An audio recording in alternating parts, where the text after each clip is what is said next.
am Orlando Jones, and I just want you to know that the Moana Nui Podcast will be starting soon. Stay tuned, yo. I'm Veronica Taylor, and from myself and Ash Ketchum, I just want to say, Moana Nui, I choose you!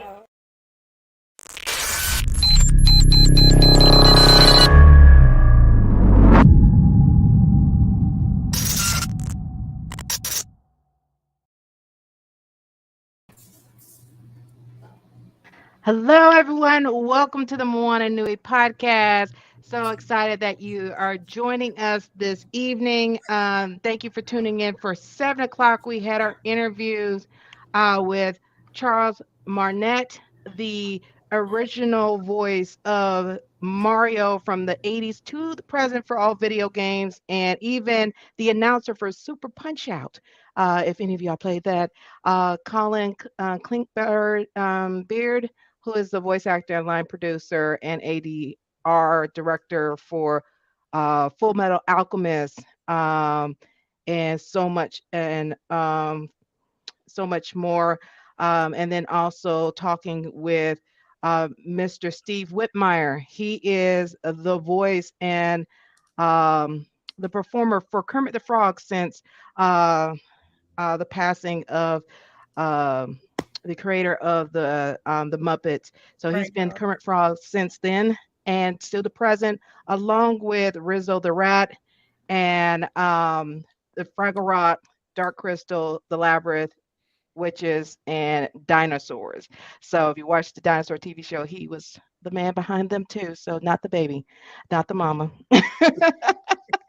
So now, of course, you recognize these lovely people that I have with us. We have our panel with us for our Geeks on Speak, the Geek Speak on Sports. And we got some digging into. They got several topics to jump into. So I'm going to go ahead and hand it over to our panel to start diving in our discussion. A couple of our panelists was joining late, but we're going to go ahead and kick it off. So I'm going to hand it over to y'all. Thanks, Dana. So tonight, as I posed this to the rest of my panelists some weeks ago, I figured that we just talk about the state of basketball in general. And before we get into the meat of everything, because recency bias, the NCAA tournaments just ended last week. The NBA playoffs start this weekend officially, but play-in games started this week. So before we get into the nuts and bolts of just because there's a lot we're going to cover on both pro and college levels. I want to start with Joy. How do you feel about basketball overall? Was basketball one of your favorite sports to watch at any point? And if not, or if so, when did you fall off of basketball? I know it's a lot. No, basketball is my favorite sport. I like the way they dribble up and down the court. I mean, you knew it was coming. You knew it was coming. Somebody cut her mic. You knew it was coming. Yeah, of course. No, for real. Growing up in Houston, Texas, ironically, it was the Dallas Cowboys. Save your hate, I don't care. And then it was the Houston Rockets. And so I grew up during the Hakeem Olajuwon, Ralph Sampson era, where they did championships, and everybody in Houston was talking about the Rockets. I still have an old school Houston Rockets T-shirt with the original like orange logo on it. It's just an old T-shirt. It was like a nightgown. It's so faded. I know that logo. Yeah, you're so faded you can't really see what it is. It looks like, is that a sun? What is happening here? But yeah, it is 38 years old, give or take. And that's like my paraphernalia. But yeah, I prefer basketball. I'll watch a game of just about anything, anybody playing basketball, to watching rando. Like, I don't do college football, but I might watch a college basketball game just because it's faster and I think it's more interesting. Yeah. So yeah, I'm a basketball fan. That being said, I don't follow any sports. So if you ask me who's playing for who, if it's not still Hakeem Olajuwon, I don't know what the hell you're talking about. So Hakeem's been retired for almost 25 years. Shut your ugly mouth. King will never die. But no, so I know the names. I know the big players. I know like LeBron and Steph. I do like Steph Curry's daughter. I mean, most fans do. Yeah. Me and Riley like this. I look like Riley if she was like grew up all of a sudden. But I'm a big basketball appreciator. I can't say I'm an aficionado or a super fan or anything. Like I don't have no jerseys like that. If I could find that old T-shirt, I would put it on. Show. Furious. So basketball was definitely my favorite sport. Honestly, I fell off watching basketball religiously in the early 2000s. When we got jobs. Yeah, pretty much. Yeah. And, those were our first jobs out of college. So I couldn't really afford to go to games yet. So I would try to still watch, but that just didn't always happen. As you can clearly see, you see who my team is. Nope, not at all. Sorry, can't see any of that. Is that a vulture? The Pac-Man. What? No, nothing. Drawing blank. So for me, honestly, the best era of basketball was probably when I was in middle school heading into high school, when we had, your Dominiques, Jordan, Isaiah, just that era of basketball to me is my favorite.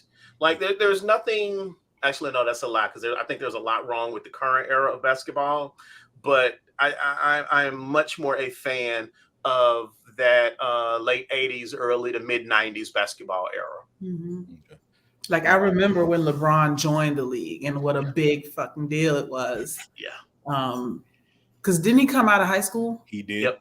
Yeah, I remember. That's probably the last time I paid attention to news related to basketball, other than the scandals and the nonsense. But yeah, that's around the time I stopped watching. Not because of him or anything, because I think he's great. I just, I had to get up and go to work in the morning. Yeah.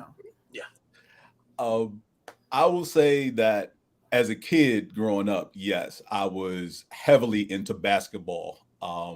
In the mid to late 80s, my introduction to basketball was the Georgetown Hoyas, being from the DC area, and Patrick Ewing, Alonzo Mourning, Mutombo, Iverson, Jerome. Can we give quick? I hate to interrupt you. Actually, I don't, because I did it. But can we give a shout out to the best commercial of all time? Man does not fly in the land of Mutombo. That shit is classic.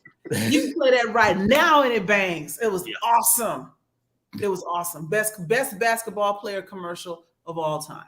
Okay. But yeah, the Georgetown Hoyas, one of the teams I supported in my hometown area, DC, them along with the Maryland Terps. Eventually, I discovered that Washington had a basketball team. They did not play in Washington, D.C. in the 80s. They played just outside, closer to Baltimore, Maryland than they did Washington, D.C., but they were called the Washington Bullets. I still call them the Bullets. They're now the Washington Wizards. But that was meant for basketball. All the time? I'm sorry? Nothing. I'm going to see this on playback. We're going to fight later. I mean, when you got your star point guard bringing guns to the arena, of course there's still the Bullets. That was not why they were called the Bullets. They were called the Bullets because of the bullet train that traveled from D.C. to New York. So you can pretty much... He had a gun on the train? Huh? He had a gun on the train? No, he didn't have a gun on the train. Are you sure? I'm saying how the team got its name. He may have had the gun on the train. We don't know. Oh, shut up, both of you. We don't know. And speaking of him, I don't know if you saw when he was on Bomani Jones' show. I did. Of course I did. Of course I did. They made jokes about it. Yeah, but they didn't touch on it directly, but there were jokes about it. Well, no, they touched on it directly because remember, he even said he found out, because I don't remember who the other player was. Crittenden. Who was it? Crittenden. Okay. He even said it on the show that he found out later he was really about that life, and Gilbert should not have brought his weapons to the arena. Q, what's happening, girl? How y'all doing? Good. How about yourself? I just had some red wine and I love y'all, so I'm here. Sweet. Well, I will say this to close on my part about this before we get to Q. I fell off in basketball somewhere between 05 and 12, and the game just wasn't fun anymore. And we're going to touch on this later, but the short version is there were no real rivalries because you had the league changing, that all the incoming players had played with each other since fifth grade, basically. So there was no, Bulls Pistons rivalry. There was no Lakers Celtics rivalry. There weren't that thing with two teams who just genuinely didn't like each other anymore, because everybody in the league played ball with each other at some point before they got to the league because of the rise of AAU and things of that nature. We'll touch on more of that later, but that's pretty much. Blame Shaq and Kobe for that. Nah, we can blame Shaq and Kobe for some other things. I wouldn't say it was that. But Q, your when did you first fall in love with hip hop? Goodbye. What? No. Basically, how do you feel about basketball? Your first foray into being a fan of basketball, if you are still a fan, and if not, when did you fall off of the sport? Yeah, I have a whole lot of questions. Okay, let me get it all together. I fell off just like you. I don't feel the heart in it anymore. Like those Jordan, Bird, Magic Johnson, like those days were just like real hardcore. Like my families, we would get together and watch those games. I just don't feel like that anymore. But when I just actually became a fan of basketball was, New Orleans used to be the Jazz. Yes. And so they stole that. Moved them out to Morning Country.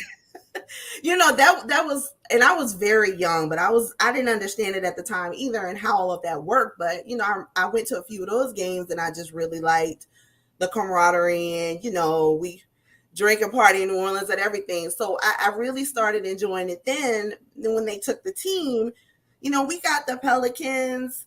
I got back into it a little bit, but it's trash. Y'all know that's my favorite word. And in Spanish, basura. Basura. I mean, Basura. When you sent, James, when you sent the info on the injuries, I don't want to knock anybody's injuries, y'all. But do we need to make a new type of Nike? Like, what is really going on? Is it the Can amount? we talk about how Nike makes a trash shoe?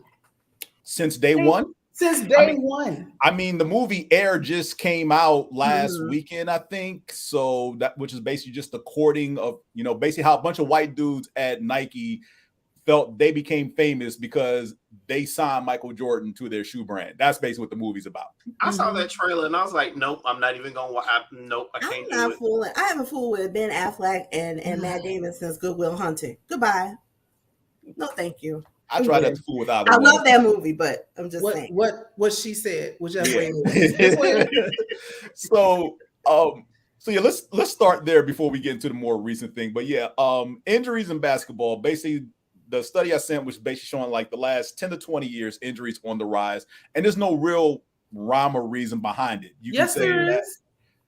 Well, there's a multitude of reasons, but there's no one specific reason. Not the Nikes, just Oh my god! Oh wow!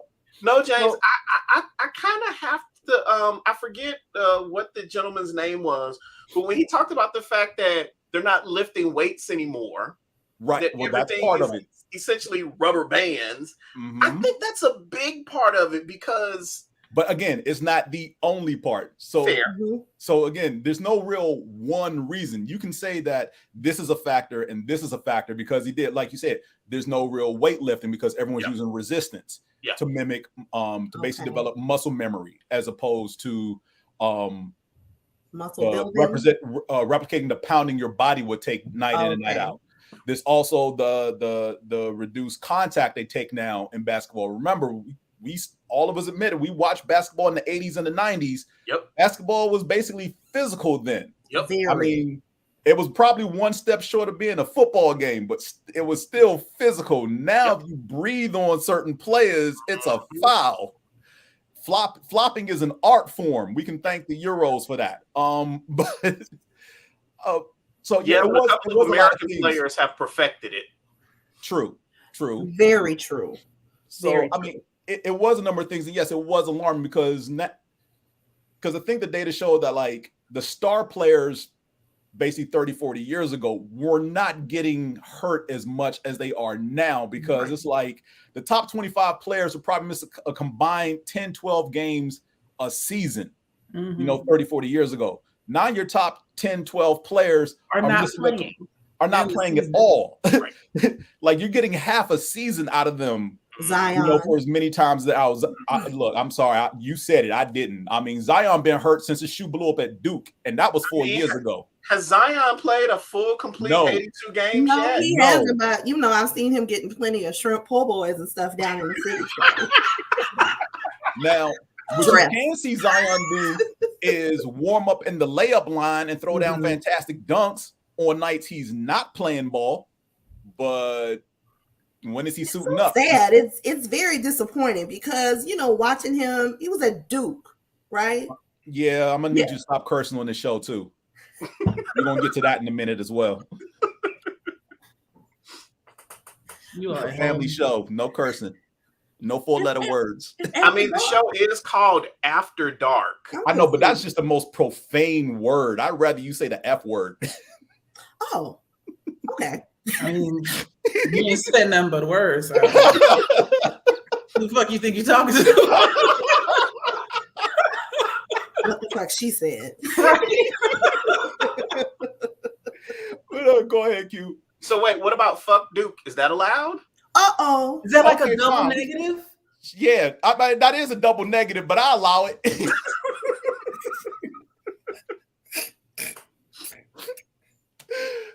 Go ahead, Q. No, I'm just saying I enjoyed watching him. It's a bus. It's a bus. It's just nothing. I mean, there really is nothing more to say about him, but it's just a huge disappointment. You have these star players, everybody rallies around them like they're going to be the hero to save the team. And the Pelicans are not that bad.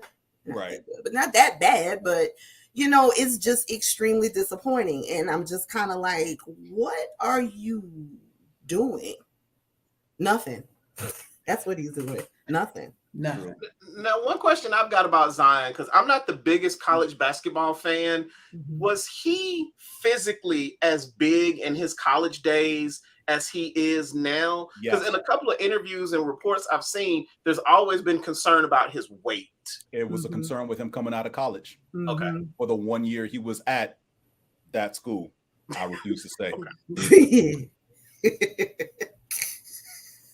It's almost akin to saying, we can't even sing a song like "Look at that girl, them days of Duke" song. Is that count? I mean, that's a song, so yeah, you can say that. Daisy Dukes is a form of activewear, but the other 4-letter word is not activewear. I mean, it is active. Daisy Dukes are It's very active. It is a form of activewear. I've seen it be very active. Very active during Speaking of community which, service. There is a Freaknik documentary coming out. You will see plenty of active Daisy Dukes in that. And you'll see Sister Johnson, I'm sure. Sister Johnson, who has been trying to tell you to get your life together. Her history will be exposed. Are we all marked safe? I know I'm marked safe. I ain't got nothing to worry about. I have no worries. I should be, but I can't make any promises. I'm fine. However, if that Daytona Beach stuff come out, just Lord have mercy. All right, so bring it back to ball. And I want to start with pretty much the most egregious of all the info I sent to us to watch. College basketball. Q, Joy, Breathe, Woosah, Zen. I'm about to let y'all have this.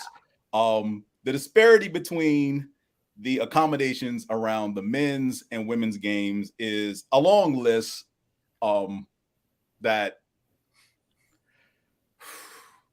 it's a lot to go over, but let's just start with the most recent stuff. The egg in the bag? Yeah. That was so again, as somebody who's not a big fan of college basketball, I've always known there's a disparity between men's sports and women's sports. I wouldn't have imagined that it was that bad when it comes to meals. Like, seriously, they gave them an egg in a plastic bag. And slop. That is just like, that's deplorable. How do you let, and I mean, I know I'm asking a silly question, but how do you let such a large disparity develop between your male basketball players and your female basketball players? Money. Yeah. And I mean, it wouldn't have been exposed if it wasn't for social media and everybody recording and everything, which is great. I don't have a problem with it at all. But James, thank you first and foremost, and everybody that posted things, so I could educate myself more on this. Infuriating. I want to talk about the word choice. You said, how do you let it get that disparity get that big? And the better thing is, why did you plan for this disparity to be that big? Because that is all intentional. It's not like they said, hey, you know what? This woman isn't making as much as this man. I've seen it. I've seen it firsthand in corporate spaces. We've got a guy and a girl. We could probably get her for less. We're going to pay her less. She'll never know. It's like they'll never know. She's going to know. She'll never know. It was that. And then it becomes, you do it 2 or 3 times.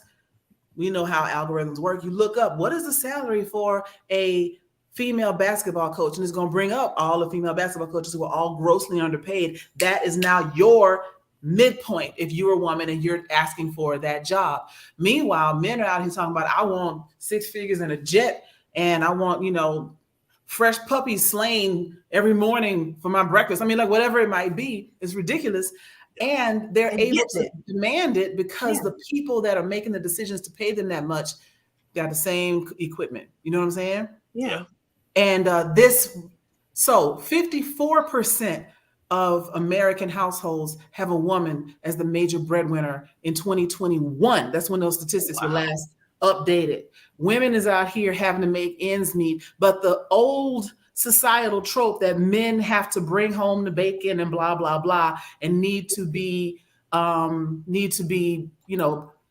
compensated for taking care of a wife and kids. That's all bullshit. That shit went out in the 40s when women started entering the workforce after World War II. Right. All of this plays. I'm going somewhere with it. It all plays in together. So you have that mentality. You have men who are holding on to that mentality, and some women too, allowing men to make as much money as they can and restricting women from even asking for it. But that's how you get that disparity. That's on purpose. It wasn't an accident, because if it was an accident, they have had decades to correct it. And they don't, and they wouldn't, and they won't until they get enough pressure from the audiences. But again, you got that same double standard stereotype. People don't pay money to see, I'm gonna throw some names, Cheryl Swoops, the way they pay money to see Michael Jordan, Oh my gosh, that reminds me of Joy. I think Houston had the WNBA team. Was it the Comets? Houston Comets. Yes, they were one of the first teams in the league when it formed. Comets was fire. They were good. My favorite team. I know people who like adults, supposed to be adults, and have conversations. I'm not going to that. I don't want to watch lesbians play basketball. That shit right there. Not only that, but you couldn't get them tickets away. And we're sitting here right now talking about how we fell out of love with watching basketball. Meanwhile, women's basketball is routinely better play, better tactics, better strategy. Well thought out. Those women are thinkers. They can't showboat because, well, I'm not going to say that because I'm showing my own bias about who can dunk and who can't. But it's not all about dunking. But they can. They don't have to, because they're going to outthink you. And watching a women's basketball team play is better than chess. You know what I'm saying? And the disrespect that they get, like, I want to watch a couple of lessons. First of all, mind your business. Second, are you just mad because she benched more than you do? Get out your feelings. And your homeboy. Yes. Third, she breaking ankles on the court, and you mad because you can't keep up. Yeah. That's what you're really mad about. Because definitely when you step on the court with one of them, look, I've seen many of reels and YouTube videos and IG videos and Twitter videos of young women going into. money. Going to the gym to hoop, and they just put the camera down, show them just raining jumpers. Yeah, I mean, they walk in the gym like, I'll take on anybody in here. Dudes just running their mouth, getting the eye shot out, just like, dude, stop talking. Stop talking. And just how is she trash? She just bust another J in your eye. And just out there embarrassing dudes left and right. Another part of it was the decision, well, not the decision, but the decision not to sexualize women's basketball. So they come out with clothes on. Mm-hmm. I'm looking at I am comparing them to the women's volleyball team for the United States whenever we go to the Olympics, and how they got fined for wanting to be fucking warm. Yes. Instead of having a fruit roll up on your darn bottom. Right. Oh. Okay, wait. I didn't hear about this. They basically the volleyball team for the women, they're the bottom half because the uniform, I'm using this term loosely, 2 pieces, a sports bra basically, and a thong. Yeah. It's terrible. That was basically what so they came out. They wanted to wear shorts, or they came out of something closer to what the men wear. Okay. So like biking shorts or something similar, and got in trouble for being out of uniform. Mm-hmm. And Team USA fined them. Not the Olympics. Not the Olympics. Good old America. The country that sponsors the team that they play for, because they wanted to be warm, to have more fabric. All I wanted was an inseam, a 1-inch inseam, shorts. That's just dumb. Some fabric to cover their ass. And Team USA said, nah, this G-string is good enough. Put this on. That's just dumb. That's patriarchy. Yeah, you're right. You're right. So with the advent of Title IX, while we're still in college, the first women's NCAA basketball tournament, and I'm specifically calling it that for a reason I'll get to in a few seconds, was held in 1982. All right.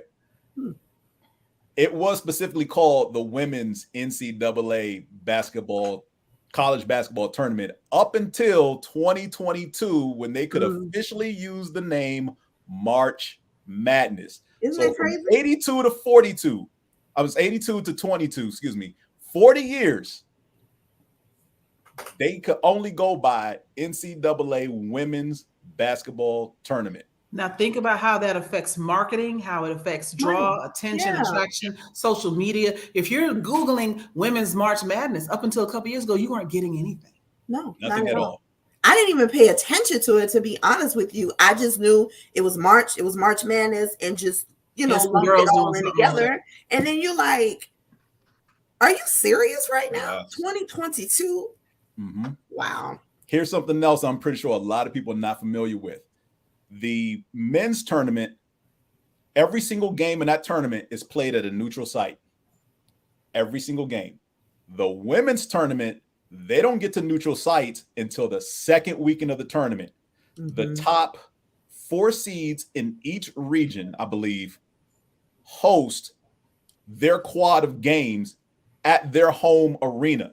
So South Carolina was the 1 seed in their region. They played the first 2 games at home in South Carolina on their own basketball court. The 2 seed, Iowa, played their first 2 games of the week of the tournament in Iowa. That's how it works. It's not until the second weekend that they get to neutral sites. Wow. And then the championship game, of course, is at was supposed to be a neutral site. But because that first weekend, there's nothing on the court because they're playing on the team's home floors. Right. So when you get to the second weekend, even then, you can look at the court and it still says NCAA basketball tournament. It didn't say March Madness on those neutral site floors until last year. I also read something that said the men's Final Four are typically held in bigger arenas, like a football stadium. Yes. So NRG, meanwhile, they got the women's Final Four at the House of Blues. Yeah, like at the VFW Hall. Right. No, but NRG can hold or Hilton ballroom, basically. Yeah, right. Well, American Airlines here in Dallas could only hold like 27,000 people. And I guess what I just don't understand, I know it's about money, but like, the money you're missing out on. That's what I don't get. It's a presumption that nobody's going to come, so I'm not going to get a bigger arena. And because I didn't get a bigger arena, nobody's coming. Dallas was lit this year. I volunteered. I heard people talking, men, women. They were like, no, this is ridiculous. A lot of people couldn't even go to the games because couldn't fit everybody in there. So, I mean, I don't know what changes will come from this, but something has to come because the energy, everything, like, I'm going to be honest, I didn't watch the men's game. UConn and San Diego, I just didn't care, but that women's game, absolutely. I have not watched a men's tournament game in almost a decade. I have watched at least a couple of games, if not the championship game of almost every women's tournament. I was hate watching some of those years because I don't like the UConn women, but that's another story. They like those men from that school I don't like to talk about. They're in the same vein. It's sad, man. I mean, think about it. What's the difference? It's just that one is men, one is women, but they pretty much run in similar programs. You got a problem, son. Yes. I'm just being Aware honest. of that? I'm just being honest. Yeah. But no, so the ratings for the women's game was 10 million. At one point during the championship game, peaked up to 12. The men's ratings for their championship game held steady at about 12 million. Okay. So, you know what? Mr. Fish Comics has a really great point. If it was only about the money that college teams makes, the soccer teams would have worse workout rooms than the football team. But as it is, only the women's teams have worse training rooms, and that is absolutely true. And that's true across the board. The money that they do make ends up feeding into the men's football. Men's sports. Right.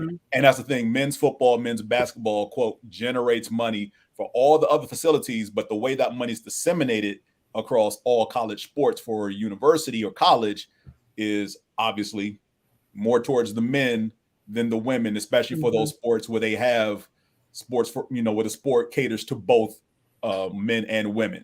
So yes, it ain't right at all, obviously, and the women should definitely get their due primarily in basketball. Considering the money they generated for ESPN. If I recall correctly, ESPN paid something like barely $100 million for the rights to broadcast the women's tournament games.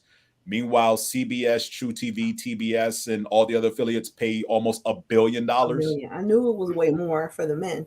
To broadcast the men, where ratings are down across the board because I mean, real quick, Furious, before you go, can anybody name any male player from any college basketball team that played in the tournament this year? Is there a cricket machine that we should? Now, can you name any woman who played for any women's team? Why you Bobby?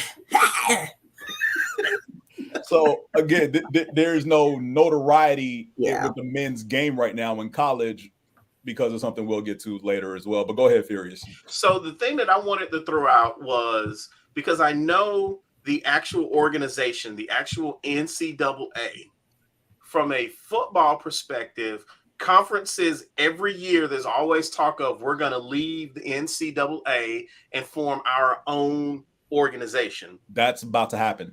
How much of the shittiness that happens with women's sports do you think we can attribute to the NCAA versus the university itself? Because think about the statement we just made that that for the women's tournament only $100 million was spent, and that went. That's to broadcast the game. That's what ESPN paid to broadcast the game. Is that handled through the university or through the NCAA? Well, because it's an NCAA tournament, that's what they pay the NCAA. Right, and that's where I'm saying is, so how much of this is the NCAA's fault? Don't get me wrong. I'm not trying to take any of the burden and wrongdoing off the university, but we also should think about the NCAA and the role that they play as well. Oh, no. Absolutely. it's a handshake deal. All parties involved are, from the college and universities to the actual organization of the NCAA, they're all complicit. Yeah. The NCAA disseminates the money they get to the programs who make their postseason tournaments, BCS football game, whatever you want to call it, and they spread that money around.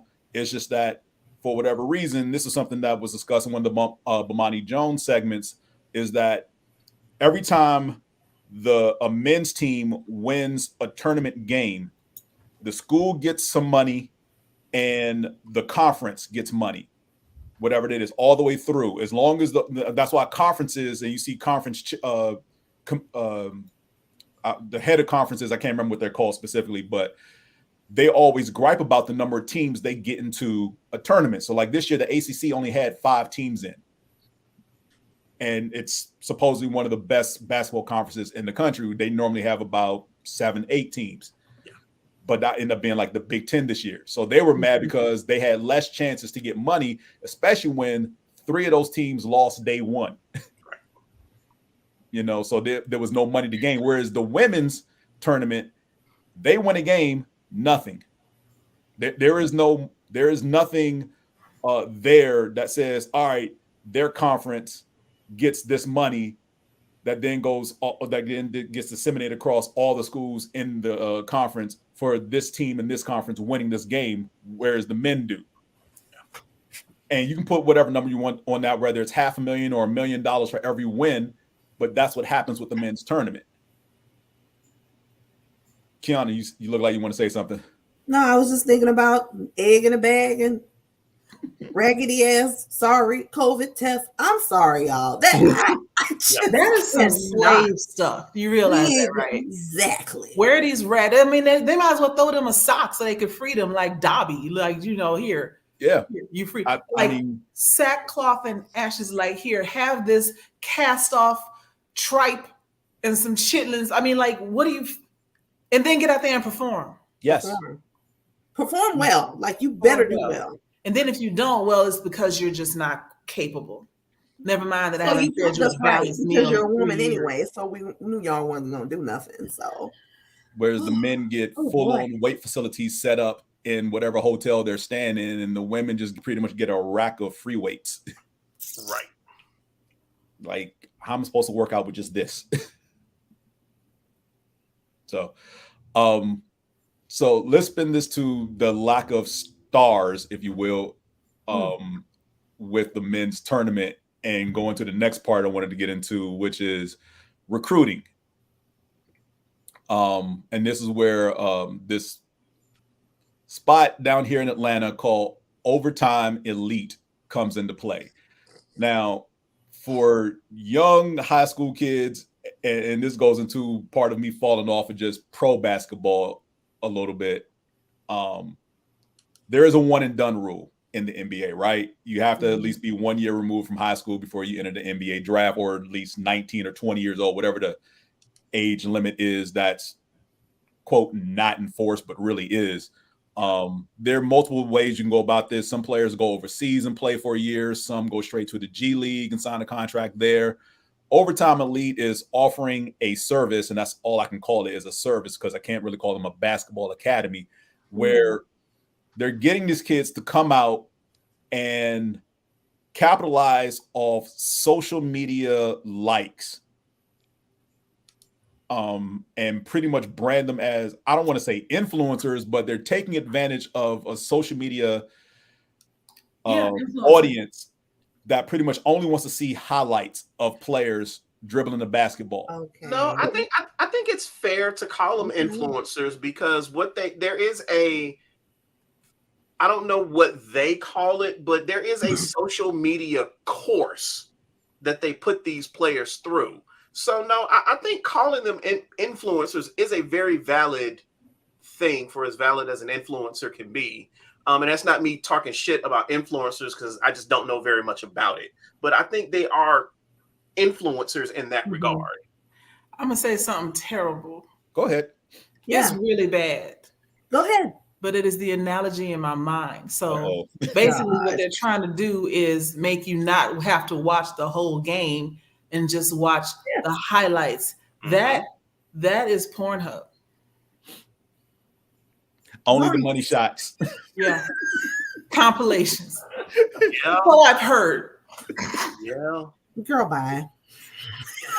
She's not wrong. She's not wrong. I mean, no, that was a very PG way to put it, but yeah. She's girl by me at the so I've heard.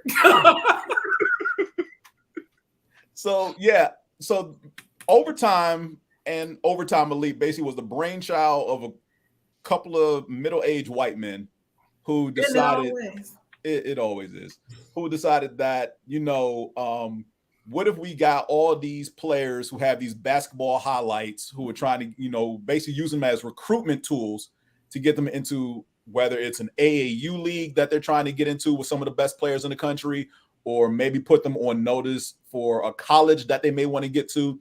And these two guys basically like, what if we can just get all these players in one place and create our own league with all these players? And that's basically what they did. Yeah. And they're pushing them more through social media and I guess actual classes, but the classes are tailored to how to manage your finances, which is a good thing. That is a good thing. Yeah. But at the same time, they take classes on how to expand their social media brand and, you know, how to conduct an interview at the NBA level, which is all good and well. But what if you don't go to the league? Because their thing is, if what they do doesn't get you to the NBA, they will give you, and wait for this is true, $100,000 towards college. So 2 years? That part. Yeah. And so far, I haven't seen anybody from Overtime Elite through their alumni, anything like that, show up in any NBA draft board. How long has this been around? About 3 to 5 years. And this is a legitimate business. I'm not gonna go look this up on American Greed, right? Their headquarters where they play these games and house these students is in downtown Atlanta. Okay. On 17th Street. So it's near a spot down here called Atlantic Station. That's pretty much where their HQ is. And that's where they play these games in front of a group. And trust me, the arena where they play basketball games is only in front of hundreds of people, not like big auditorium crowds or anything. It's probably the same as a high school gym, but they go through all the fanfare and the hoopla of making them feel like this is what an NBA environment is going to look like. But it's anything but that. Right. And these kids pretty much forego what's left of their high school careers and possibly the first year of college, you know, the 1 year of college that they have, to do this in hopes of being drafted into the NBA. Yeah. And my thing is, why? And I get this is just another avenue that basically that these kids are trying to take advantage of. But the people running this are basically, from my 2 cents, con men and scam artists. Well, yeah. So yeah, the question come up: do they have to pay to be a part of this? This sounds similar to what I have not seen anything about them paying to get in. That's been kind of a question we haven't really gotten a solid answer for, Qiana. And yeah, I don't know. So, yeah. Because in all the discussions that this is, I shouldn't say discussions, in all the discussions I have seen and interviews and whatnot, nobody has asked that question. Does it cost these kids anything to join this organization? Right. So we don't know. However, Overtime Elite has had one player to go to the NBA. Who? He didn't get drafted. He got signed as a free agent. It was Dominic Barlow, and he signed with the Spurs. So they have had one success story. One. Wait, yeah, there it is. So you'd be better off going to the G League if you can't afford to go overseas for a year. Right. That's what I'm hearing. Or you go through this organization, you don't make it to the NBA, you take their guaranteed $100,000 towards college, you do one and done and take your chances and walk away with $50,000. And hope you get drafted into the NBA for that 1 year in college. Yeah. Yeah. I'm just saying. I mean,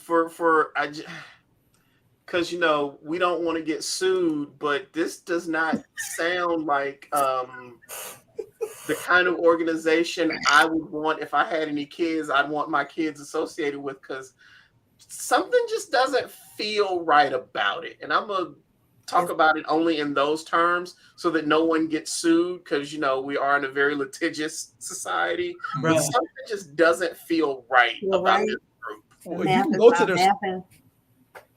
their and you can go to their page and see their staff. They're former basketball players who are coaches for this thing. They list that they have a 6-team league, that their league is 6 teams. I only saw 3 coaches listed for the 6 teams. So I know I have a degree in math, but I know that if you have 3 coaches and 6 teams, that there are 3 teams with no coach. So unless these cats are pulling double duty, or they're sharing, and from what I understand, for however many number of players that are at this academy, some of these kids play on multiple teams. So don't make it make. I don't want to. I'm not trying to make it make sense. I'm just pointing out things that I have seen based on this site and what I saw on Bomani Jones's show, because he covered this more extensively on his show several weeks ago, and I was floored watching that segment. Like, this cannot be real. This is something that's made up, because they're already going through issues with former employees as far as not paying them. So where's the 100? How are you generating funds? And for these kids who don't make it to the NBA straight from your academy, where's the $100K coming from? So I actually have a theory about where the money is coming from. Oh gosh, I'm so afraid. So again, they are social media influencers. Okay. I would be the least bit surprised if part of getting into this organization is you have to have a certain number of followers on all your social media platforms, and a portion of that money goes into a collective fund to pay for things. Because if you're a kid and you're trying to get, into the league, of course you're going to do everything you can to have as massive a social media following as you can get across all the social media platforms, and all of them pay you once you hit a certain number of followers. So again, I wouldn't be the least bit surprised if in the contracts, Overtime Elite gets a portion of their social media money. That sounds like something they would do. And then if you wanted to keep all your money and buy your way out, the cost is probably prohibitive. Because the segment, pay back that $100,000 tuition or some nonsense like that. Right. Yeah, because the segment that they did on Bomani Jones's show, they're on his show. For anybody who hasn't watched his show, in between official show segments, he's just like out on the street talking to people. Oh yeah. One of the people he looked up and talked to was a former employee of Overtime Elite, who talked about how shady the organization is and how he still hasn't gotten paid, and he's been away from that organization, I want to say, for 2 years. Yep. Absolutely not. So there's something that's just run me my money or run me my rounds. Something about this is just not right. And again, I had a kid who was trying to get into the league. I don't know that I'd be trying to send my kid to Overtime Elite, because it just doesn't feel right. It sounds very college admissions scamish. Yes. Becky put down that I was captain of my road team in high school. My high school ain't got a road team. I can't. So let's delve back into college for the big elephant in the room that we haven't talked about yet. The fallout from the championship game with the women. And for anybody who's seen my Facebook page, you will understand why it is the way it is right now. And I am not ashamed that I did it that way. So yeah, I watched. I will say this. Now this year, I did not watch as many games of the women's tournament as I wanted to, because specifically this season I was following South Carolina University and Don Staley. Yeah. All right, they went undefeated through the regular season. Unfortunately, lost the semifinal matchup to Iowa, who then eventually lost to the national champions in LSU. and Say that again. lost to LSU. Who did? Iowa lost to LSU. Is that right? That's right. I was just turning on my hearing aid. Okay. So before we get to that, They were defeated. Defeated. In how many games? No, well, specifically, they weren't defeated. They got the brakes beat off them by LSU. Brakes beat off. Yes, I do believe that is how it should be termed. That's how it should be phrased, because to say that they got beat by LSU is a gross mischaracterization. Whoop like they stole something. Yeah, because being beat by almost 20 points is not, oh, we just lost the game. No. You didn't lose it at the buzzer. You lost it in the third quarter. No, you got your lunch handed to you. After they spit on it. And they took your lunch money. They took your lunch money. So I'm watching, and like I said, I'm watching South Carolina undefeated. The first game of theirs that I actually watched on this tournament was their game to get into the Final Four, where they beat Maryland, and they literally beat Maryland by almost 20 points. And the last 2 minutes of that game, because it's basically a foregone conclusion at this point, there's no way Maryland's going to come back and win. They're basically just trying to kill the clock in these final 2 minutes while they're up damn near 20 points. And the commentators have skipped forward to constantly from talking about the season that South Carolina's been having up to this point, how they've dominated this game against University of Maryland, and just pivoted to their matchup against Iowa and one Caitlin Clark, and specifically just Caitlin Clark. Again, the final 2 minutes of a game that Caitlin Clark is not a participant in was spent talking about her and how good she is. Now, don't get me wrong. Caitlin what Clark team is she on? Iowa. The and one they that lost. Well, they hadn't played at this point yet. They lost. I'm sorry, But they they lost. But I'm like, this game isn't here yet. We are How like, many points did she score? 30. 30. Okay. I did my best. But I guess my best wasn't good enough. So this is my first introduction to who Caitlin Clark was, because I'm like, me too. Why are they talking about a player who's not in this game over the final 2 minutes of a game that you should be pretty much lauding South Carolina of how now well? Let's jump forward, because you can't go let's skip forward 5 days. Let's just skip forward 5 days to South Carolina versus Iowa, and South Carolina basically crapped the bed and lost the game they should have won. And the entire broadcast is the brilliance and the phenomenal play of Caitlin Clark. Like there wasn't, 9 other women on that floor. How great a job that the coach of Iowa did. I'm sorry, Don Staley just brought an undefeated team to this point. Yeah. Is that nothing? And it's not like with the SEC basketball league with the women is a weak conference. It's one of the best basketball conferences. Like 7 minutes left. So what you're getting to is that the media, especially the sports broadcasting media, had picked their darling. Yeah. Early on in the tournament, we're rocking with Caitlin Clark. We think she's going all the way. They put all their eggs in that basket. And so everything, it's like a religious experience. If everything good was all about her, anything bad was somebody else's fault. Right. And they rode that all the way out until she lost to who? LSU. LSU. Angel Reese and LSU. And what do they call her? Bayou Barbie. Bayou Barbie. Double queen. Yeah. So they lost to Bayou Barbie, which was the crazy name to begin with, but still, okay, we're going to rock with it. She's cool with it. I'm fine with it.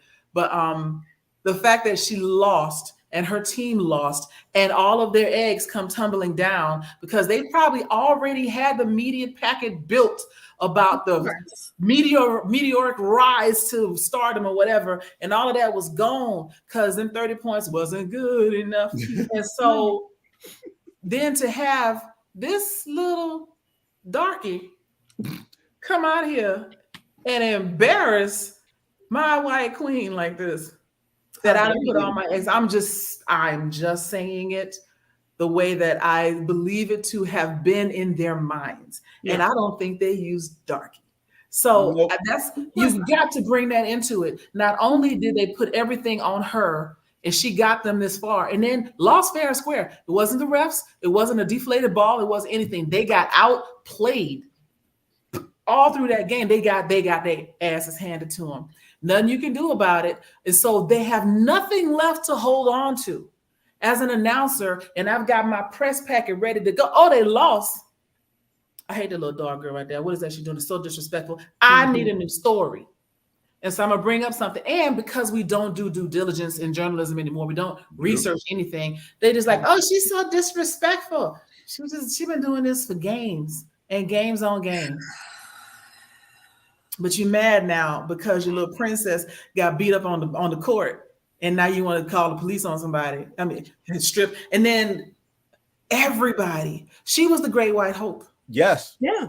Mm-hmm. And that's where I want to get into this thing with the great white hope. Mm-hmm. Because, and I'm going to say it, Duke men, UConn women, historically, with small time periods here and there, historically have fielded teams of all white folk to try to compete in a very diverse league where honestly a lot of the top players just happen to be Black. It's not happening. Again, you planned it this way. It backfired on you. But you the one breeding people for 400 years and then wonder why they super athletic. You know? Run me my money. They put all their eggs in one basket. Well, now y'all can take y'all egg in a bag and go home. Goodbye. Because the narrative that was shaped around Caitlin and Angel after that game is the same narrative that's fielded around when Duke wins. Oh, they did it the right way, but let a UNLV win. They are intelligent. A UNLV with Larry Johnson and them win back in the day, and all of a sudden they're braggadocious, they're hype, they're bullies on the floor, they're thugs, they're rough around the edges. Ghetto thugs.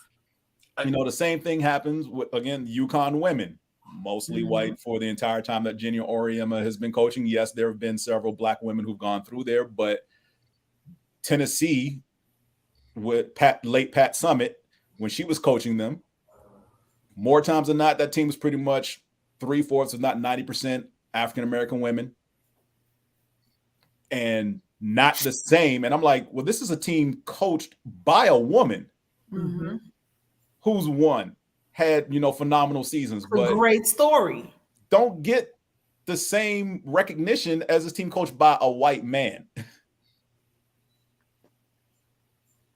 So, I hate it. And yes, we mentioned earlier. All of it. I saw a grown white man on some talk show or something call Angel Reese a piece of shit because she used a hand gesture that had been used against her earlier in the game. That their little princess uses all throughout the tournament. Hell, all season. All season. Trash. And now, I see she even said to somebody, be quiet, you down 10 points. No, she said, shut up. I don't have a problem with her. Because I don't have a problem with Caitlin. I don't feel like she didn't start all this. And she's even done interviews and she's like, stop it. It doesn't make any sense. It's sports. This is what we do. Exactly. But then it comes in, well, women are supposed to be basically sugar and spice and everything nice. That's back to I saw a man on LinkedIn say that as well. What in the earth, wind, and fire is going on? Bite my whole ass. Yeah. And that's for me, what I've seen in the women's tournament is basically what I feel like has been missing from basketball. Exactly. The trash talking and the beef is no longer there. It's the game. This is what we want. This is why we watch this. And for it, look, basketball. I want to see you have a grudge against your opponent. Yes. You don't have to come to blows. You don't have to pull out guns and all that kind of stuff. But you can mean it. You can mean it. You can mean it. Yo. Because I'm like, how do we get to this point where like we can't, like the women's game can't have this, and I'm sorry, the men's game basically is just a watered down thing of what it should be. Like But yet You it's know- wrong for women to show emotion on the basketball court. Get the hell out of here. You play basketball at any point. If you play basketball, the one thing you're going to hear is trash talking. No matter how good a player is or how crappy a player is, somebody's going to be out there talking trash on Family Guy. Like, that's how you play basketball. That's it. It's a part of the game. It's all in the spirit of competition. But also, the reason that we've lost the trash talking in football and basketball is because of who has been saying it. Right. And so now it's a problem in women's basketball because of who was saying it and the hue of who was saying it. Pat myself on the back for that one. But that's why they don't want to see it in football, because football is Black male dominated. They don't see it in basketball because basketball is now Black male dominated. I mean, I ain't seen no great white hype since Larry Bird, right? I love me some Larry Bird though. Yeah. Yeah. But now you've got women's basketball, very racially diverse, not necessarily dominated by Black women. But now you've got your great white hope crushed by this little darky from Louisiana. Who does she think she is? I heard that. Who does she think she is? Which we always hear about uppity Negroes. And so now it's going to be a problem. Don't get it twisted. They don't like Coach Kim either. True. She's from Louisiana, so she don't play that. That's why she gets along with those girls. But Kim Mulkey's detractors are for the crap she pulled when she was coach of Baylor's women's basketball team. So she was involved in her. I mean, when that old stuff pretty much was a slap in the face to women in general for the sexual. What happened? I don't know what happened. Yeah, I didn't know why she left Baylor. So she pretty much had to leave Baylor. So the two main things is that when she was coaching the women's Baylor team, the football team was embroiled in a scandal of something like 30 some odd players were involved in multiple sexual assaults. And pretty much the talk was, would you send your daughter there? And she got on the mic after one of the Baylor's basketball games that she was coaching and said, anybody who thinks that Baylor's not a safe place, you punch them in the face, because I send my daughter here and it's perfectly fine. And we need to we need to stop talking about all this. She gaslit a whole generation of girls with that bullshit. Right. Not to mention, we're all familiar with Brittany Griner. Yeah. When Brittany Griner was at University of Baylor, Kim was also her coach and told her to keep her sexuality quiet. So we don't rock with Kim. So again, Kim is problematic. Darn it. Cool Kim is on I'll call it the rebranding tour with LSU.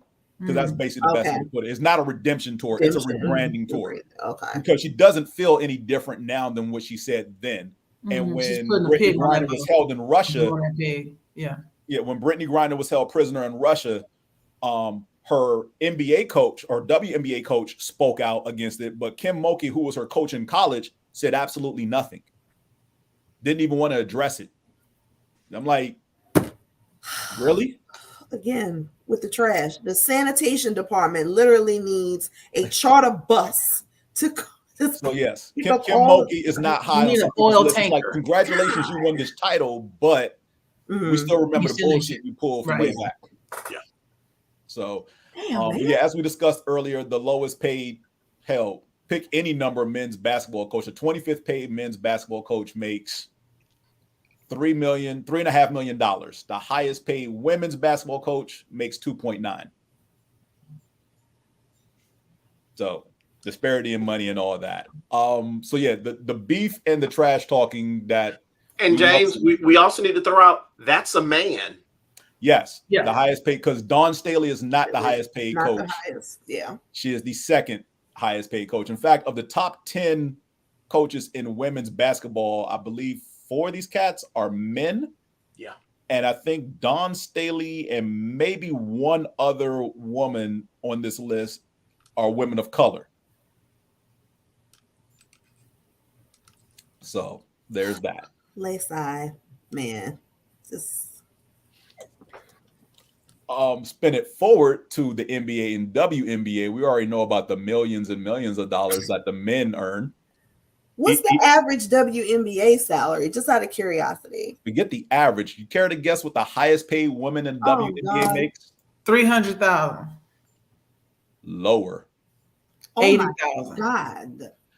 The highest paid women, Diana Taurasi, Jewel Lloyd, and Akiri Ogumawale, will make $234,936 this upcoming season in the WNBA. So for everybody out there, when Brittany Griner was held in Russia, well, why was she over there in the first place? Trying to make money. Yeah. This is why. Because that's we what create a league, and you two alluded to it earlier, the Houston Comets being such a big deal. Mm-hmm. And again, when the WNBA started, I latched onto the Houston Comets because that was a phenomenal team. They were amazing. You know, Swoops and Tina Thompson, and I'm drawing a blank on one other woman's name, who basically was an MVP the first 4 years. I should not be blanking on this. But I see her face. I can't remember her name.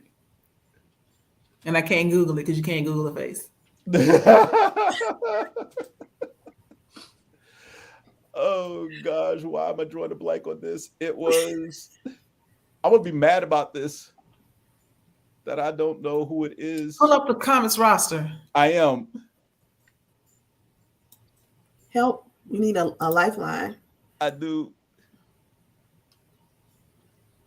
Why isn't I here? Hey Siri, who are the top 5 players for the Houston Comets?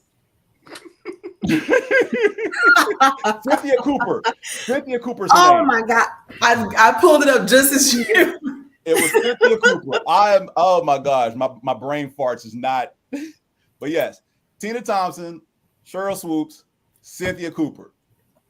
And they were just some of the baddest women on the planet, wrecking shop, because for the first, 4 or 5 years the WNBA was in existence, they won the title. Titles. Houston, H-Town, baby. They won the title. We got more titles with them than with any other sports team in Houston. Uh-oh. And unfortunately, they were contracted in 2008. Yeah. And I couldn't understand why, because the 8 teams, I believe it was an 8-team league when it first started. It's expanded. It's more than 8 teams now. I think they're up to 12. Yes, it is money. But I had hope because this was a partnership with the NBA as well.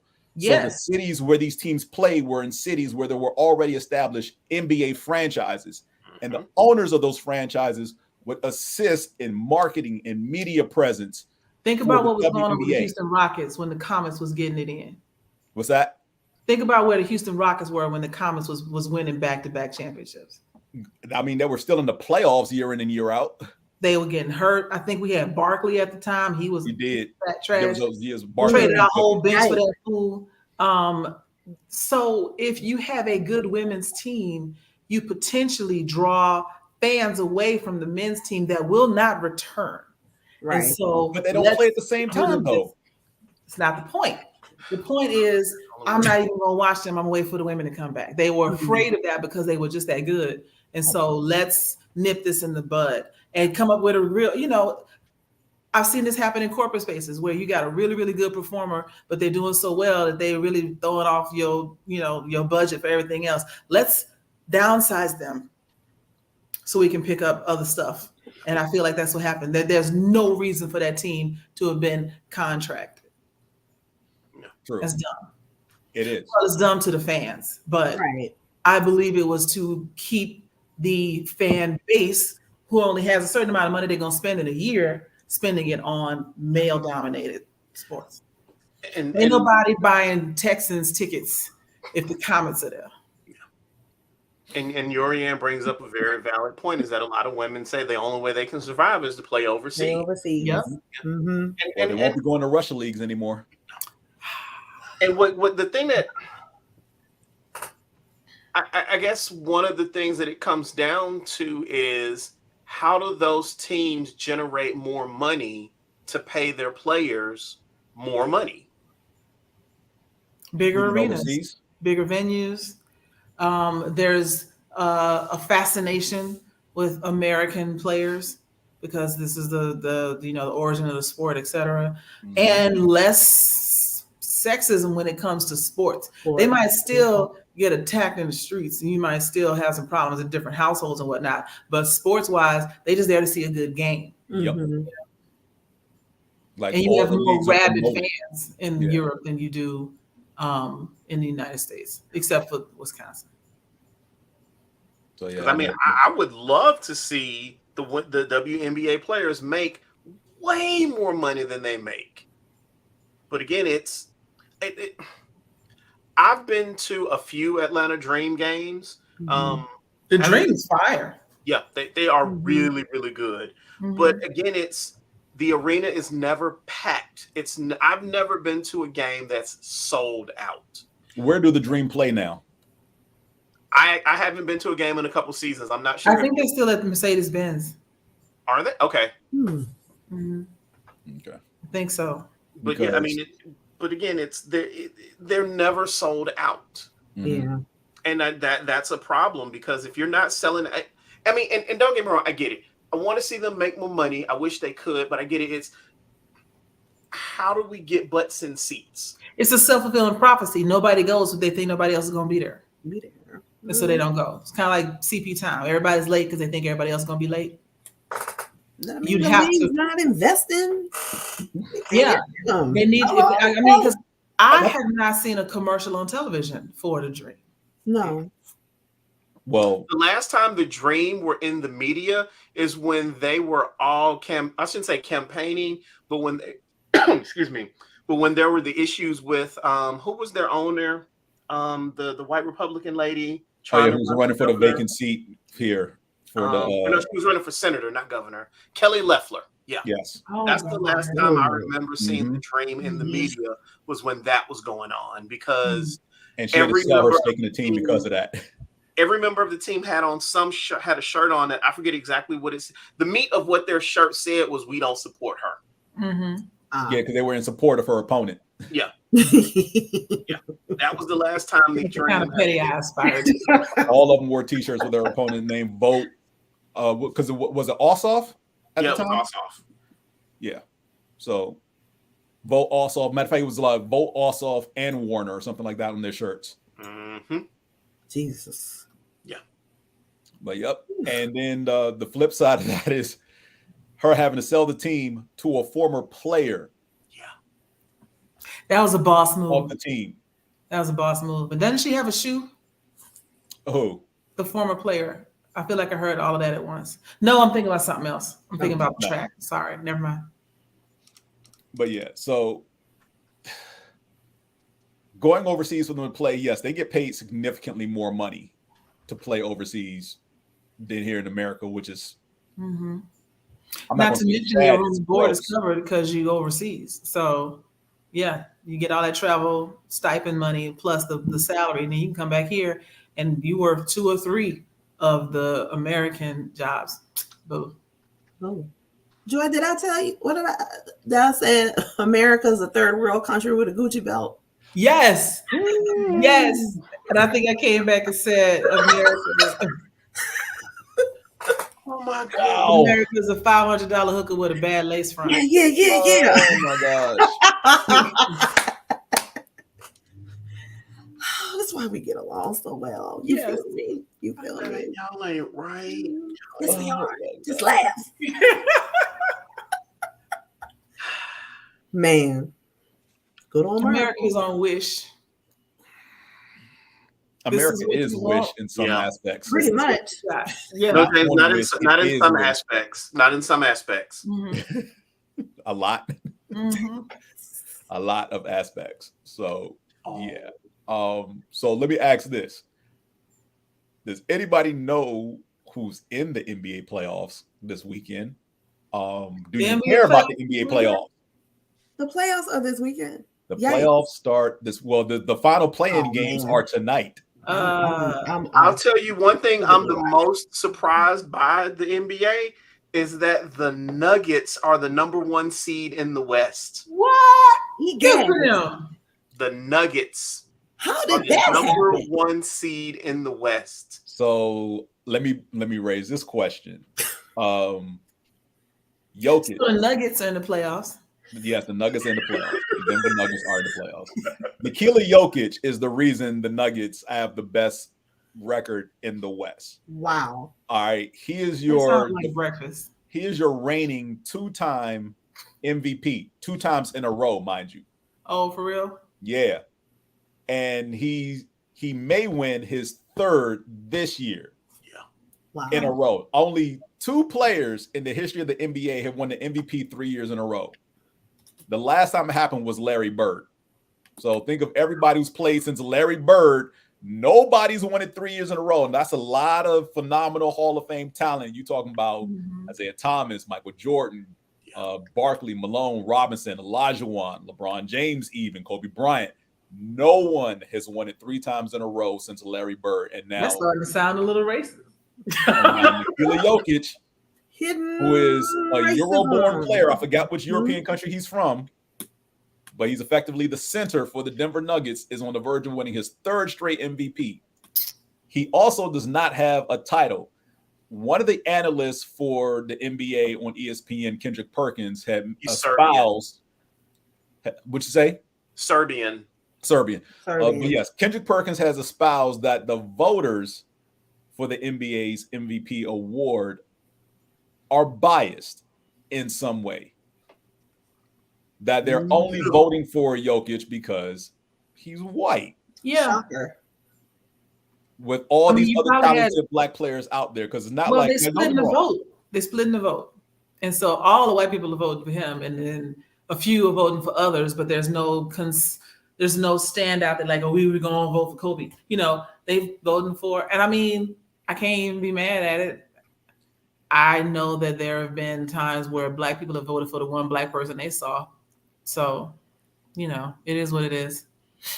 So because ever since that segment aired with Kendrick Perkins, now the front runners are Joel Embiid of the Philadelphia 76ers and Giannis Antetokounmpo of the Milwaukee Bucks. So now it's basically a 3-man race. Both of them happen to be of African descent, but Giannis is Nigerian-born, raised in Greece. Oh, he loses. And Joel, I forget, is from has Haitian background because he's still crushing on Rihanna. No, seriously, Joel been crushing on Rihanna. What does Haitian have to do with crushing on Rihanna? You know she's from Barbados, right? Sorry, Barbados. Oh, Barbados. I'm sorry. Okay. But he's been crushing on her since the day he stepped into the league and had a platform to actually like reach out to her. And her clapback was, "Call me when you're an all-star." Ooh. Well, I mean, his first Didn't you tell me that I was a savage? She is a savage. She gives the best. I love Matt her. Barnes tried that crap with her. She was like, I don't know him. Mm-hmm. So yeah, those are the 3 players now who are the front runners. But as far as American-born black players, I think Steph is the highest rated person to probably win MVP, and he's currently 4th in whatever polls recently came out. So, song out. Say what? So speaking of that, James, there was a segment on Real Time with Bomani when everything was first going down with I can't think of his name now. Point guard from Memphis. Oh, Ja Morant. Thank you, Ja Morant. Oh, gosh. The angle that Bomani was taking, one of the things that he brought up was how when you look at the best, most recognized player, or maybe not, when you look at the top players in the NBA right now that are under, I think it was under 25 or maybe right at 25, Ja Morant is the only one who is an American-born player. And he was coming at it from the angle of they need this foolishness with him to go away. They do. So that he can become the American-born face of the league, because he didn't say it, but he alluded to there are people who are not necessarily happy that the faces of the league right now are these European players. Yep. So you've got that to factor in as well. Now, and again, like he says, you can't just outright say it's collusion, but it kind of looks like it might be. Well, and look, we all remember 1992 and the significance of the Dream Team, right? Yes. And how that's pretty much sparked a revolution for more European players to come over and play in the NBA, because before 92, you were a European-born player and you played in the NBA, you was coming off the bench. Yep. You may get 5-10 minutes a night, and everybody thought you was a bum because you had no athleticism. Yeah. Right. And to be honest, there was a certain amount of truth to that. There was. Those European players are way more athletic now than they were back in the 80s. And so there's a certain amount of truth in that statement. But now that we have pretty much a lot, what is it? Regardless of age, something crazy like that, of more than half of the top 25 players in the league are from outside of the U.S. Yep. I mean, if you look at this past year's All-Star game. I don't know if anybody did, because I completely forgot they still had one, considering the joke that it is right now. I mean, it's pretty much just a layup exhibition, and who can shoot the furthest three-pointer between Dame and Steph. Yeah. Because they're both taking shots from half court. But if you look at the rosters, how many of those players are American-born of the 20 or so players who go to the All-Star game? I mean, they've done so many things to switch it up, except for the one thing that some fans are actually clamoring for, because it's no longer East versus West. It's the top vote getter in the East and the top vote getter in the West actually pick the players for their respective teams. So this year, the top two vote getters were LeBron and Giannis. So they pulled from basically what it is two tiers. So the teams aren't lopsided. You pick from the players voted as starters first, and then you pick from the players voted in as reserves. Yep. And that's how you get your two teams. The coaches of the conference, so since LeBron is in the West, the Western Conference coach still coaches that squad, and the Eastern Conference coach gets Giannis' squad. What some fans want, because hockey has done this, and baseball to some extent is trying to get to this, that's why they have the Baseball Classic, is they want USA versus the world. Because hockey does this every so often in between the Olympics. And you have enough star players born outside of the U.S. that you can actually do USA versus the world for an all-star game. That would be interesting. Yeah. Right. I would definitely tune in to watch that. I will watch. Now, the only question is, will you still get a competitive contest? Because last I checked, this year's all-star game final score was like 160-something to 170-something. I think it'll be competitive because those not European, those world players will have something to prove. So yes, I think you will get a very competitive game. Because if you look at the Olympics in basketball, hey Latoya, the women, and I don't know when's the last time anybody watched Olympic basketball, but the women are still kicking butt. They may drop one every now and then.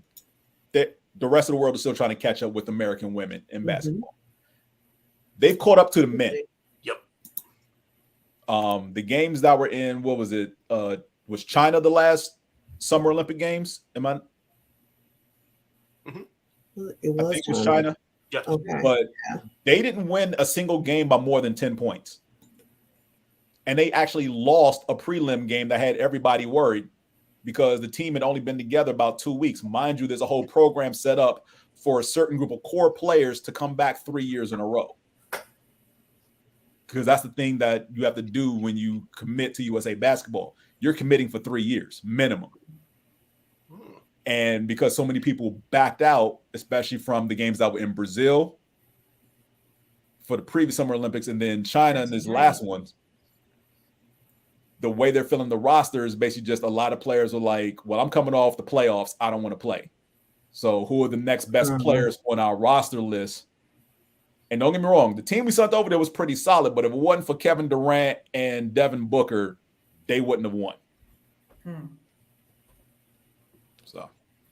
So again, I think this USA versus world in the All-Star, that I need that to happen. That will make me tune in and care about the All-Star game again. Because honestly, I haven't cared about the NBA All-Star game probably easily a decade. Yeah. I was gonna say I don't think I've watched All-Star games since Spud Webb. Oh my God. I remember him winning the dunk contest. Speaking of the dunk contest, because I don't know who he is. Speaking of the dunk contest, the All-Star game this past season, or this current season that just ended, was not won by a current NBA player. Let that sink in. Wait, the guy who won the dunk contest isn't a current NBA player? No, he's from the G League. A white boy from the G League. Emotional damage. And honestly, I saw some of his dunks. I don't understand how he won. Because I think almost every single dunk he hit, he did it on the first try. Now, if you've seen a dunk contest in the last 5+ years, you know that they have to put a clock up there for these dudes to dunk because they're missing over and over and over again. And my thing is, it's because they don't practice with weights. And we're back to the beginning. I'm gonna have to go. I need to go watch that on YouTube. I knew nothing about the person that won. The dunk contest has always been a favorite of mine, so I'll tune in for the dunk contest, or I'll make it a point to catch the highlights on either ESPN or YouTube. But I saw his dunks, and I'm like, but then again, I haven't been impressed with the dunk contest probably for 10 years. Because all the dunks they're doing are rehashed of previous dunks, and I'm like, I get it. The human body can only do so much, right? But even still, it'd be nice if you hit these dunks the first try. I remember a dunk contest that had Dwight Howard and Baron Davis and some other cats, and they had like 500 attempts to make a dunk that at the end of the day, when they finally made it, it was Wait, is this the year that Howard did his Superman dunk and didn't actually dunk and still won? I don't remember if he won or not, but I know somebody else put on a cape and dunked over him with his cape on. Oh, that's not nice. Yes. In my mind, I can just see, like, all those memes, like.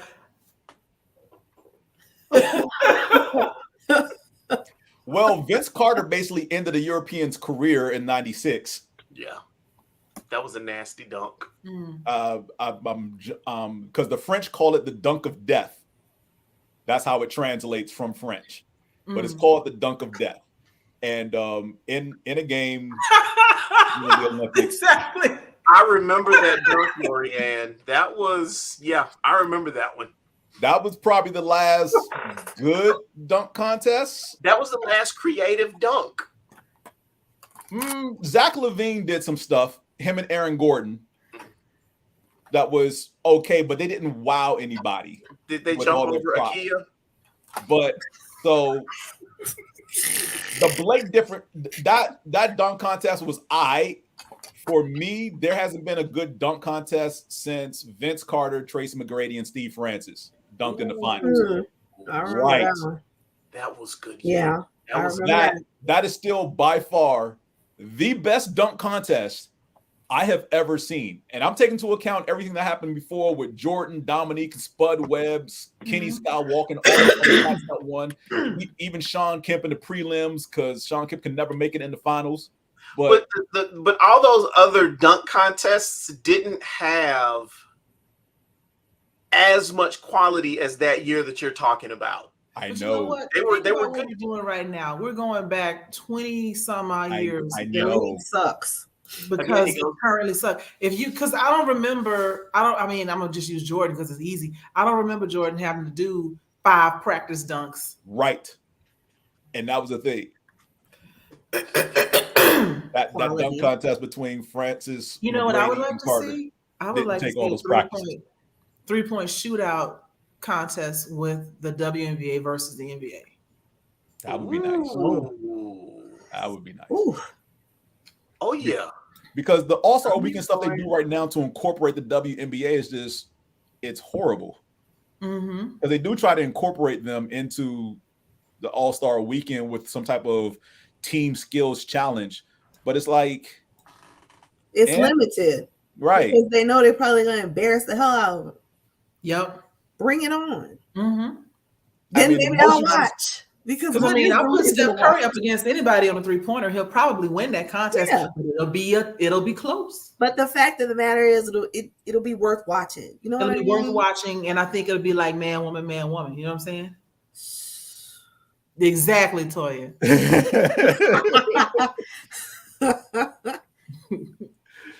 So I guess in closing, since we're about to wrap up here, everyone's thoughts on just the whole entirety of basketball.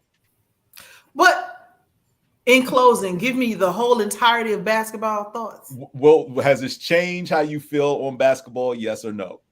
Will you watch more or not?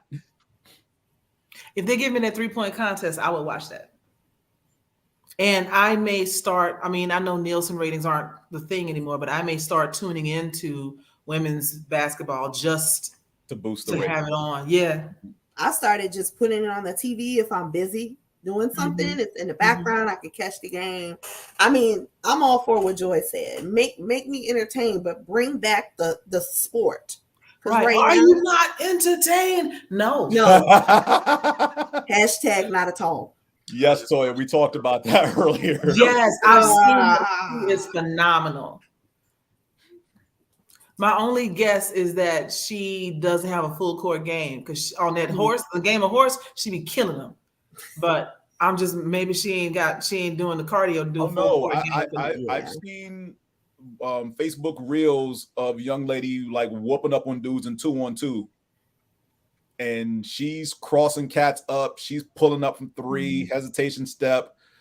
But what I'm saying is, because I'm surprised, like, you know, that if she got talent, walk on to a team. But I'm wondering if she has the stamina, the drills, the practice to do a full game. You see what I mean? Yeah. Furious? Anything basketball to do to get you to watch more often? Well, you know, I'm a bit of a homer, so I'm always gonna watch the Hawks. Never heard of them. Shut up, James. I'm gonna do some reverse sexism. Let me get some NBA players in gray sweatpants next season. I do. Yes. I've said a lot this year that I do want to I want to get back into going to dream games. Like I said, because I'd been to a few, but I've kind of fallen off. I do want to get back into going to dream games because people can say what they want to about the WNBA. Those are some damn good games. Yes, they are. They don't get the credit they deserve, you know? Right. You can say what you want about there not being any dunking. And if that's the only reason you don't watch, that's a shitty reason not to watch because the games are good. So yeah, I do want to get back into going to Atlanta Dream games. Yeah, let's go Furious. Me and you.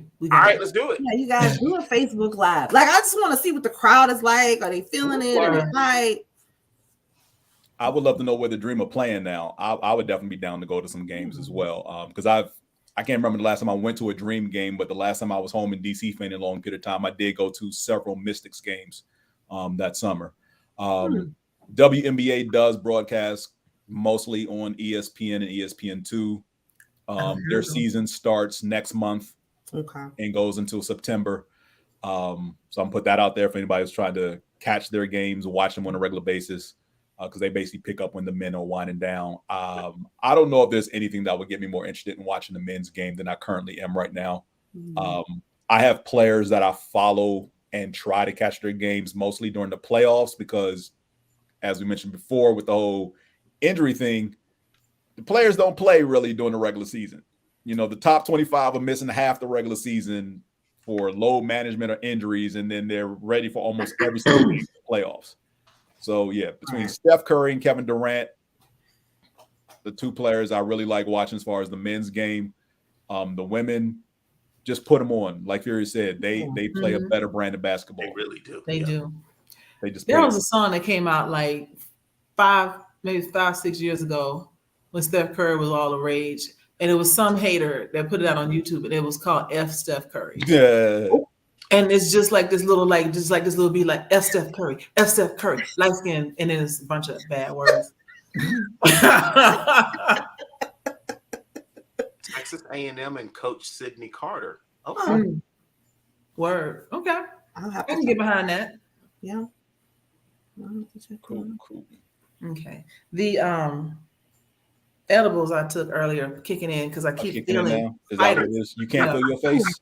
Yes. You can't feel your Can face? I give a shout out real quick? Yes, you can. I want to give it. Not enough people are talking about this, but Texas Southern University (HBCU) they won the national cheerleading championship. Yes. Hell yes. So, that was my high school cheerleading. I know some people don't think it's extremely competitive. You don't just go to competition.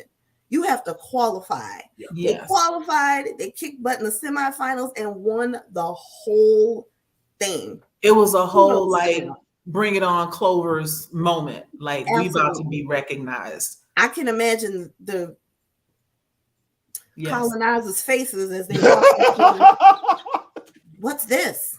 Mm-hmm. And then, same thing with Fisk, like where'd they come from? But for them to go in there and win it all, kudos to them. I'm just so excited for them. And I hope they come back next year and do the same thing. Congrats to them. Absolutely. Congrats to Texas Southern. Yes. So final words for anybody. Anybody want to go? Anybody? No? Egg all right. in a bag. What'd you say? I said egg in a bag. Egg in a bag. That's just, oh man. Egg in a bag. Next dude I don't like ask me on a date, egg in a bag. Wait, are you gonna give him an egg in a bag or just say egg in a bag? I'm just gonna say it, and it's Google is free. Figure it out. So. Egg in a bag. So you're gonna say egg in a bag instead of no. You gotta say it all together like a Tribe Called Quest. Egg in a bag. Egg in a bag. And on that note, we will see you all next time. Thank you for tuning in this evening for Furious Joy and Qiana. Dana. Yes. Everyone, thank you for tuning in for this episode. Of course, for those watching it on a replay, definitely comment and I don't know why my camera's not focusing. And let people, comment on this discussion. Definitely tune in next month for our next episode for this series. Of course, next week we have our talent. There it is. It's finally trying to focus. I don't know what's going on. And tune in. We'll have our for our talent development segment that we're going to be talking about how to delegate effectively. So definitely tune in because a lot of people delegating is a little hard to do or delegate to the right people. That's also the thing. Latoya is asking, will we be doing a John Wick review? Oh, please.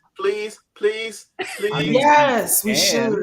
Please. Okay, we'll schedule that because we canceled that one spot. So let's. Let's snap! Yes, that night. Yeah. There you go. Okay, we got it. So Latoya, I will be making the graphic, and that will be coming out soon. But everyone, thank you for tuning in. Definitely follow us on Facebook, YouTube, Twitch, and Twitter. That way you can see the announcements of our upcoming episodes so you don't miss out on any of our discussions about anything. Really enjoy everything. So shout out to Lizzo. Lizzo. Oh my God. I love it. So everyone, thank you for tuning in. Y'all have a good night. Bye, everyone. Bye.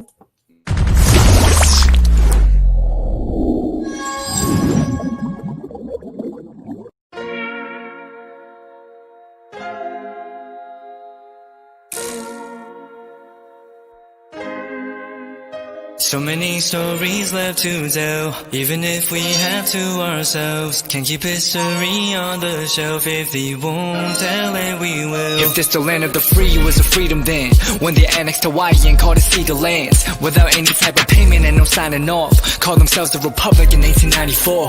1.2 million acres overtaken from the native Hawaiians. When they resisted, the West retaliated in violence and erasure. The Hawaiian language is banned as part of colonialism's plan to expand, yeah.